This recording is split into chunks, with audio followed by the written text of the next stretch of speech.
The only possible attitude toward out-of-control desire is a declaration of all-out war. I hear so many Christians murmuring about their imperfections and their failures and their addictions and their shortcomings, and I see so little war. Murmur, murmur, murmur. Why am I this way? Make war! If you wonder how to make war, go to the manual. Don't just bellyache about your failures. Make war! He says, I'm continuing the quote, there is something about war that sharpens the senses.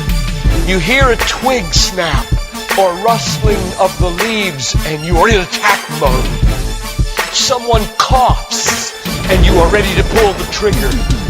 Even after days of little or no sleep, war keeps us vigilant. There is a mean, violent streak to the true Christian life. But now let's very carefully ask, violence against whom? Or what? Not other people. Not other people. Not other people. Not Muslims. Not Hindus. Not Buddhists. Not atheists. Not secularists. Not nominal Christians. Not wives or husband or children or ornery bosses. But on every impulse in our soul to be violent to other people. Violence, a mean streak in Christianity, against our own selves. And all in us that would make peace with sin and a settling in peacetime mindset. We make war on that in us. It's a violence against all lust in ourselves. All enslaving desires for food, caffeine, sugar, chocolate, alcohol, pornography, money, the praise of man, approval of others, power, fame. This is our enemy. This is where we make war. It is a violence against all racism in our souls, all sluggish indifference to injustice in our souls, a violence against all indifference to poverty and indifference to abortion in our souls. Did you know that in the warfare of Romans, Satan doesn't show up until chapter 16. We tend to think of spiritual warfare as this little thing where you find some way to pray or some way to lay hands on or some way to do a Satan thing.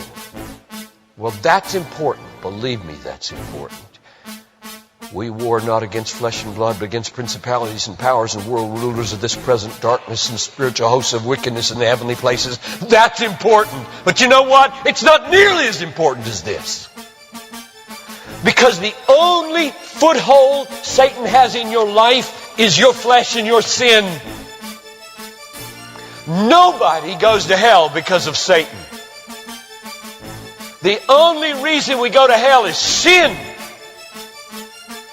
Much more important than fighting Satan is fighting sin. This warfare in verse 13 is vastly more important than figuring Satan out. Get that. My biggest enemy is not Satan. My biggest enemy is John Piper. And he's the only reason I'll go to hell, not Satan. Satan, you don't have nearly that kind of power.